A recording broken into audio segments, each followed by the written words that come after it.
أكم جرتن خبجمتوتا في جالتمتوتا ماتيوان channel براين إنسباير أرانتنا كوبي أداتا كان كبديت نفدوفي كوبي تاني أراتن صاحبوتا لما خن هدو والجالتن إثني في كبديت فيتين جرا لا تا خيثمون خين يكون نفادا هنقدر ما فيديو خناتيون هردبتن إتيم بشنناتي وان أجايبا رابرتن خنينا ريتاتن سبسكرايب قداتي ماتيوان كالي خناتي دبلما فيديو خنا جلك بندرات تجارو لايك قدودان هاجل كبنو. أكان كيا ني خواري خيني نباسي صادام آميتين جاما. جارو هرمين تيجا باجي فتيرو دبوچو اتنام. هيروني خيالين دبوچو نبي خم بيجتي. إفهم بيا بيا نما خنا جرو جارو صادام وما كافي. أني حررجي أنا بروت مقالة قلمسو بادية مقالة قلمسو تا ganda cirratti kudha sagal bakka jamtutti daladde deddeemaa taman guuttadde garuu mimarratti hin guuttadde. Tole maqaan kiyya Naasir Hussein Jaama kan inni itti beekamu garuu Naasiree Meettatti hin beekama. Kan inni itti daladde magaalaa Galamsooti achumatti hin guuttadde. Hiriyaa jechuun walumaa galatti akka fayyattanii hiriyaan kafana. Hiriyaa jechuun nama yaada keessa deeggaru, nama gorsaanis si ijaaru, nama yaadaan si gargaaru. Walumaa galatti hiriyaa jee ibsuun hedduu natti ulfaata. Hiriyaa dhugaadhaa argachuun ni jabaata. Hiriyaa dhugaan hiriyoonni amma hiriyaa jechuun gosa hedduutti tilmaamamaa gariin kanuma hiriyaa garaati jira, hiriyaa karaati jira. Hiriyaan karaadhaa nama yeroo karaa si wajjin imaluudhaaf deemu ati barbaadde si wajjin deemu qofa.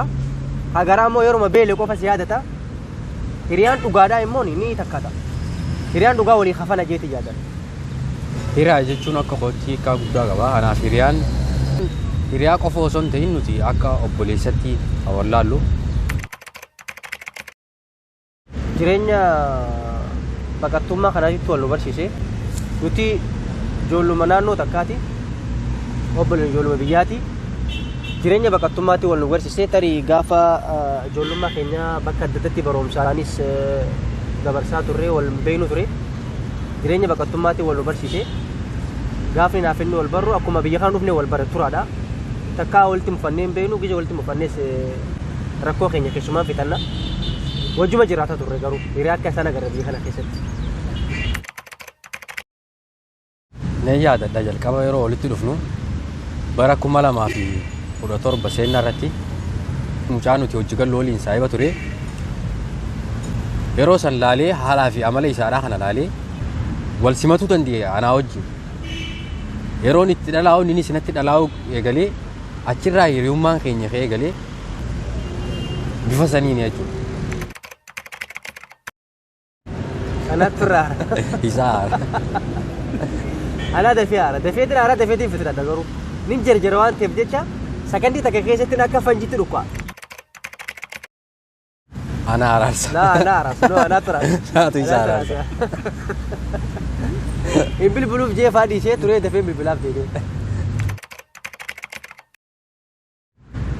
Mudannoo hedduutu nu mudate. Yeroo takka amma dura anaa fi isa taanee namoota birootis waliin taane naaf inni yeroo wal bira jirru ofitti wal dhaanna waan ta'eef bakka bishaan daakii deemu deemna natti dhaadiyaan bishaan awaashin daakaa jeeti natti dhaaddate na dura deemee gaanii dheene ayyarii tana ja'uu danda'a dhaqee bishaan kana tarafa kana dha'ee ayyariidhaan bishaan walakkaa bu'e. Ansaa'imni kiyya bishaan naadaa jeetiin uummata Arabootaa kana hundatti fandaadhee ganaadha baa gisee keessaa bee dachii sabii sossoosu deemaan jaan bishaan dhugu jira naan jaara.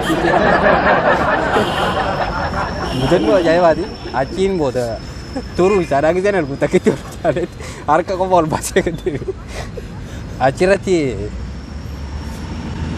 yaa keetiin jira isaan ammaa qubatan malee usaniitu mammanii bishaan dhuudiraan jaan malee an bishaan garaa keessatti daakuu beeku gubbarratti daakuu hin beeku.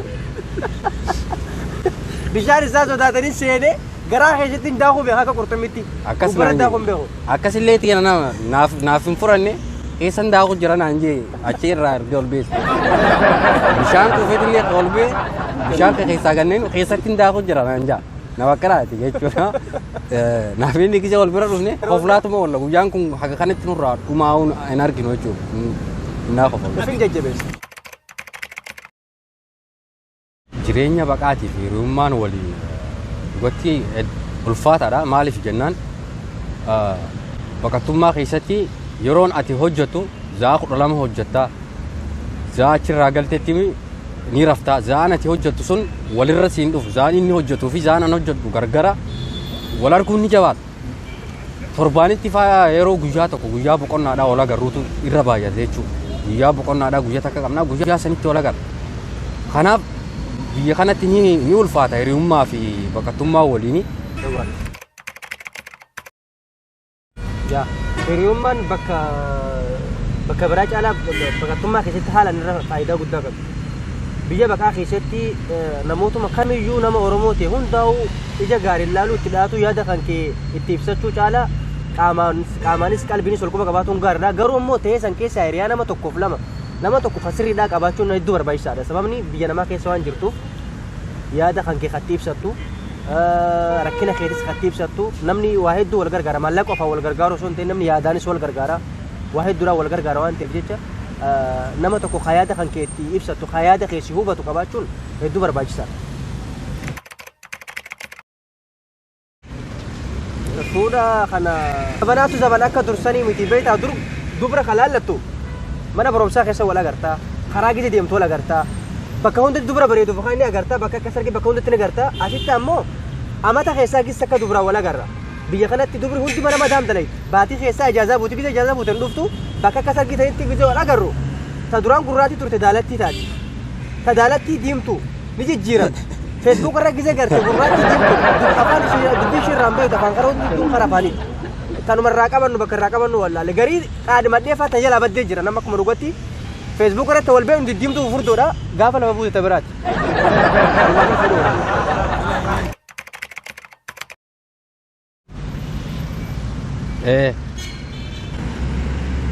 Ani jalqaba dalagaan an hojjetaa ture zaa 14 dalagaan sun rakkoodha haalaan inni kun immoo yeroon dhufu asuma dalagaan isaatis zaan xiqqoodha nillaalee akka erga walitti dhaloonnee boodaan dalagaa achiisan dhiisee akkan gamana dhufee akka dalagaa akka isatti zaan xiqqaadha kan wal arguufis namaaf wajjin haala namaa mijeessu akkan godhuuf akkan hojjedhuuf haala naaf mijeessee ture jechuudha. San malees wantoota baay'eetu jira. Roon an dhabe yeroo hedduun yeroo na cinaa dhaabbateetu jira. Gaafa kophee takka bitatu kophee takka anaafis naaf bitee gaafa shamiza takka bitatu shamiza takka naaf bitee yeroon akkasumatti anis isa gargaaruu jira. Saniif addatti wanni isarraa isaan saahiba ta'uudhaan arkadhe waa hedduutu jira. Saahiba isaa ta'uu kiyyaaf matuma kiyyaafuu ittiin hin boona. Nama jabaa akkanaa qabaachuudhaaf ittiin boona. Akkan mataa ol qabadhus anumtuu akka mataa ol qabadhu nannu godhaana jajjabeessaa gara aartiitiinis dandeettiin ani qabu dandeettii aartii kan ani qabu ta'e na keessa argu akkanan hawaasa kiyya biratti dandeettii aartiin agarsiisu gama editaraatiinis gama hedduudhaan na gargaaraa na jajjabeessaa hamilee naaf ta'a riqicha naaf ta'a gorsa adda addaa naaf gorsa yeroon an jireenyi biyya kanaa kun natti dukkanaa'ee faajee abdii muradhee akkanan abdii hin muran fuuldurri keenya bal'aa akka ta'e na gorsaa na jajjabeessaa akka hiriyummaa caalaa akka obboleessatti wajjin dhufnee yeroo walitti mufannes ifumaaf wal araarfataa wajjin jiraataa turre waan qabnus wajjin nyaanne wajjin as geenye waa hunda caalaa ifittummaan qabu iftuulummaas hin qabu saniifin anis filadhee yeroo inni wallollee yeroo na aarsis araarfata iftuulummaan qabu.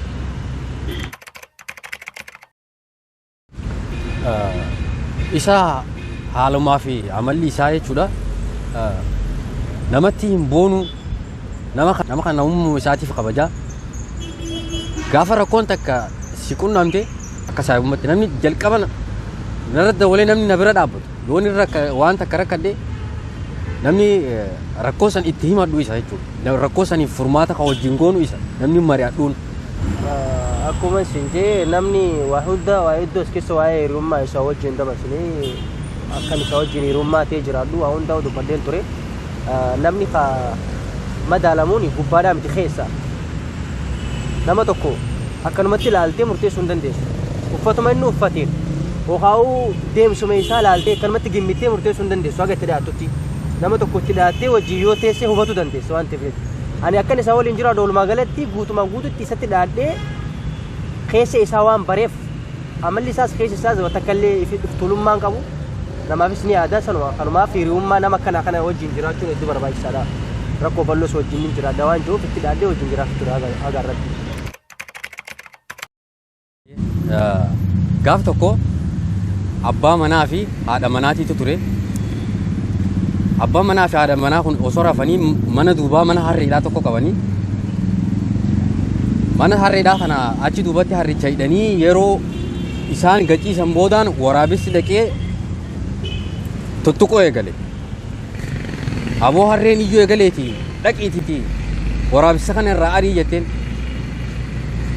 nurraa dhiisii jeen nurraa dhiisii akkanumaa xiqqoo ture ammas ni dhiisiise ammas dhaqiitii ilaalee naan usii ciisii jeen nurraa dhiisii.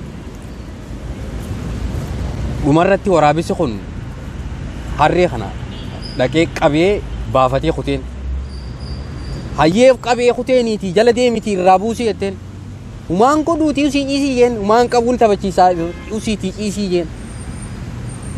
Aboo ansee hojiin hin ciisu ati naguma rarraafattee deemta malee ati waa dhiiraa miti jetteeni beekte jennaan inni nuu kanarra guddaa isa rarraafatee deemaa ni maaf irraan dhoowwiin jeen. Inni beera isa rarraafatee deema. Inni nuu kanarra guddaa isa rarraafatee deemaa maaf irraan dhoowwiin jeen. Baacoo kanaan wal fakkaatu baacoo takka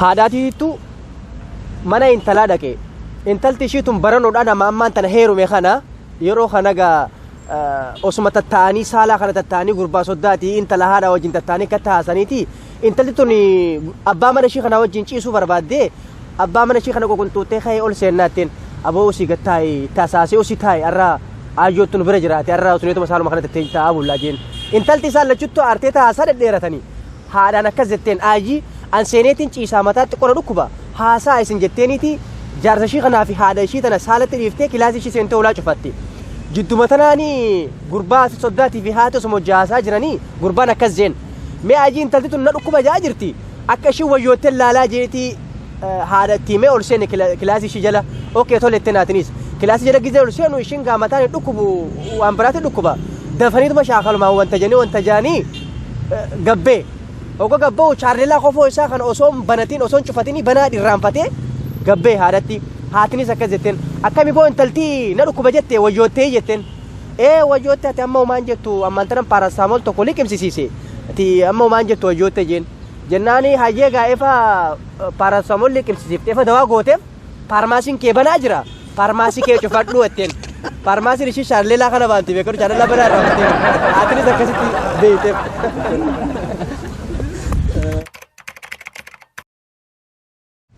Hiriyummaa keenya kanarraa namni maal akka baratu jee kan inni yaadu namni hiriyaadhaan tola. Hiriyaan bakka ati yaadni si cinqetti yaada si cinqesan namni itti mari'attu tokko jiraatuudha qaba jechuudha. Kanaaf hiriyummaa keenya kanarraa waa guddaa akka isaan barataniin hawwaaf. Akka mataa keeyyatan maal nu bada beekte namoonni sakka irraa hubatu yeroo ammaan tanaa kana keessa zaman ammaan tanaa kana keessa wanti hiriyummaa jedhamtu hin jiru keessattuu namni biyya namaa kana keessatti kopuma fiiga wanti hiriyaa jedhamtu dhabamaa jirti siigalee hiriyaa jechuun akkuma amantiif kamittuu rabbiinu akka namni waliin jiraatuuf nama kana walirraan isin milkeessaa jira namni osoo waan biraatiin ta'in yaadaanis waa hedduun wal bira jiraatuun hedduu barbaachisaadha hiriyummaa jechuun akkatti ibsamtu natti ziqqaate jechi hiriyummaa jiru kun namni wajjumaan jiraate tola siigalee qunceen wal gargaartee arbayitii jedhan yaada kiyya qofaa yoon deeme yaadni kiyya sun hallayyaa na buusu ta'uu danda'a waan takka hojjechuudhaaf hoggan waan takka yaade hiriyaan kiyya kan yaada sanii mari'adhu qabaachuu qaba jiraachuu qaba hiriyaan akkasitti yoon wajjin jiraadhe gaariidha hiriyaa waan jiru akkan tiibsu akka mataa kiyyattan bakka natti xiqqaate jechi. Afurtama uffata.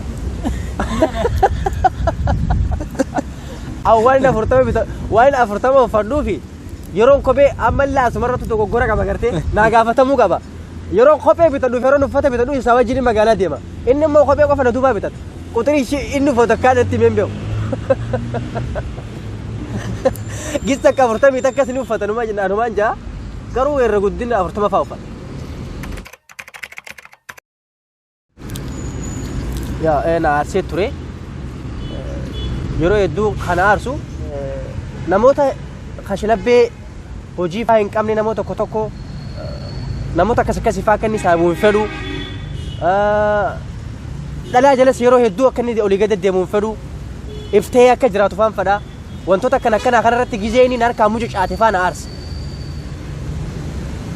An wantoonni Ni na faan jinka. Ni na. wantoonni inni irratti na aarsoo jiraate waan takka waan inni danda'u tokko laalee waan akkanaadhaa kana ni dandeessaa haa goonu waan akkanaadhaa kana godhi je'eeni yeroo takka mooraalii dhabeen harkaa mucaateen itti aara kanuma baay'inaan wanni walitti aaru hin jiru garuu. Dalagaa yuutuuba kana wanni irratti dhaabnee fi tokko nu lamaan qofti waan kana sochoosuudhaaf xiqqoo nutti ulfaati gama aartiitiin koomedii yeroo qopheessine namoonni ati nu wajjin namoonni silaa wajjin hojjannee wal maranuun tarii kun hojiidhaaf deema kun yeroo sa'a nuti itti barbaannu sanitti ni rafaa zaayini nuti dhiqatee bakka nuti itti barbaanne sanitti dhufetti yeroonis deemtee biyya kana keessa olii gad deddeemanii kaameraa waraabuun hedduu namatti ulfaata nuti kana biraan ammas deebinee jireenya harkarraa gara afaanii hojjannee lubbuu teenya jiraachisuudhaaf ta'amna. Sa'aan yeroo nuti qabnu torbaanitti boqonnaa guyyaa takka guyyaan torbaanitti qabnu suni deebee torbaan akkasitti dhufa waan ta'eef jecha guyyaa sanitti waan qopheessine namoonni wajjin hojjannee marenne sun yeroo nu argamu idannu aarsanii sanumaaf biizii fi kana hunda wajjin jireenya kana wajjin biizii godhuu irra jennee fa'aa ifumaaf matuma keenyatti fa'aa reegis takka takka hamilee dhabna muulaarra dhabna tarii koomedii nama 3-4 fa'aa hojjetan nu jira inni yoo kaameraa yoo nu qabee namoonni anaa hojii seenee hojjetu dhabamuu fa'aa danda'a waa hedduudha si galee saniif guruppii akkasii wajjin hojjennu sanis dhabnee xiqqishoo namuu bakka biizbiisaan hojjuma kana hojjennu. Tole ammas wanti biraadhaa maali biyya kana keessatti ni gartaa haaluma amma zaatan haalli viidiyoo tanaa itti waraabaa jirru amma dhossaadhaan dhokanneeti viidiyoo kanaa amma kan waraabaa jiru jechuudha. Biyya kana keessatti ni rakkisa kaameraa ol qabanii waa waraabuun rakkisa. Kanaaf hojii yuutuubaa kana biratti hojii biraas si barbaachisa. Hojiin biraa nuti barbaannu kun zaa dheertuu nu jalaa fudhata. Yeroo achirraa gallee zaa adda addaa hojjetuudhaan innis zaa biraa dalaga. Hojiin nuti hojjennu kun yuutuubaa kana hojjetuudhaaf xiqqoo gufuu nuti ta'e jechuudha. Nama nu gargaaru hin qabnu waan ta'eef dirqama hojii kana hojjetaa kanas hojjenna jechuudha. Kana yeroo boqonnaa qabnu zaan boqonnaa nuti qabnu sun guyyaan takkitti san zaa meeqatti hirriibaa kaanee zaa meeqatti nuuf walitti nu dhufuu dide inshaallah fuula duraan boqonnaa argannee irratti deebinee hojjechuudhaaf abdii qabna. Maqaan yuutuuba keenyaa Carcar Entertainment jaa akkasuma ammas Saadam Aamee kajoos jira.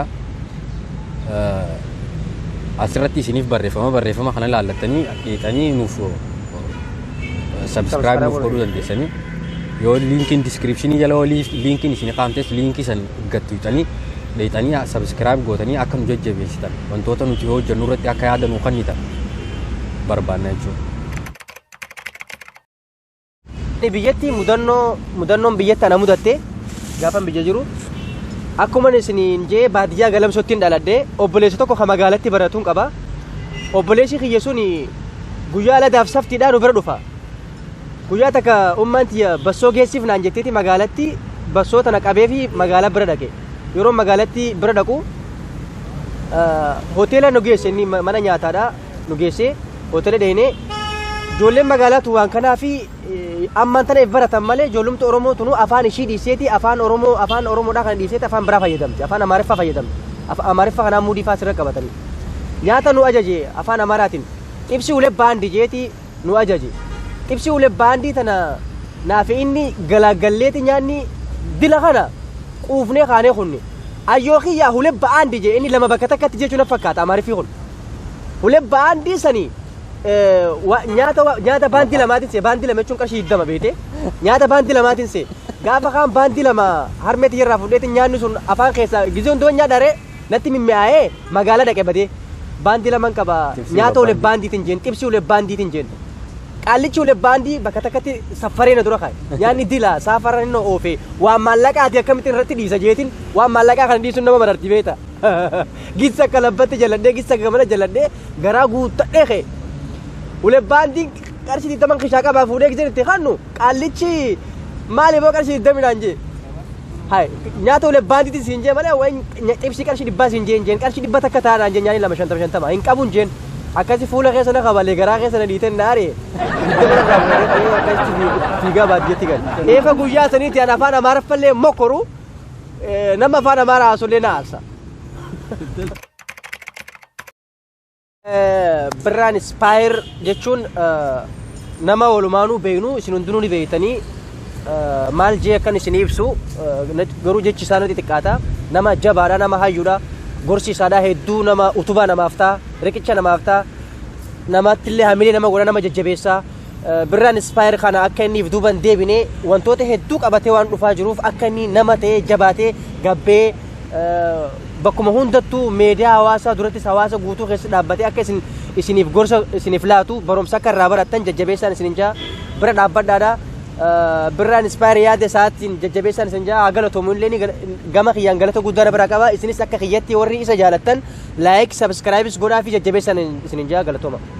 Sole ayyee birraan ispaayir kana yuutuubii isaa kana sheer gochuudhaanii fi waliif qoqqooddanii beeksisuu fi qabdan jechuudha. Maaliif jennaan namni akkanaadhaa kuni wanti inni hojjetu kun yeroo ati kuftee wanta hamilee sitti godhuu fi wantoota ati irraa baratu waan baay'ee qabateef keessa waan deemuu jiru yuutuubii isaadhaa beeksisaa fi namoonni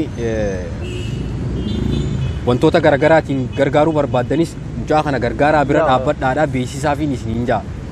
Laa Oromoon akkami beekta namoota nama isaate nama ifiite tokko salphaa tokkotti ilaalan ifa inni du'eefaadha ifa inni addunyaa tanarraa galeefaadha jabeenya isaatiif dandeettii isaa mul'isuu barbaadan namoota jajjabaa Oromoon isa malee osoo hin ta'in namoota hedduu jira namoota dandeettii gama aartiitiinis haa ta'u gorsa adda addaatiinis haa ta'u hayyuu hedduu qabna osoo lubbuun jirru wal jajjabeessinee wal utubuu qabna malee efa duune dandeettii namni sun qabu mul'isuun faayidaan qabdu osoo namni lubbuudhaan jiru dandeettii namni sun qabu ol mul'isanii agarsiisanii jajjabeessu warri maatii isaa taatanis sheer godhaa warra maatii isaa hin ta'in biraan gaatii barsiisaadha wal jajjabeessaa Oromoon hayyuu hedduu qabdi namoota gama aartiitiinis ta'ee gama gorsaa gama adda addaatiinis haa ta'u nama Oromoo ta'e hawaa hojjetuuf walbee hayyuun hedduu jira jajjabeessaan isin jaa galatooma.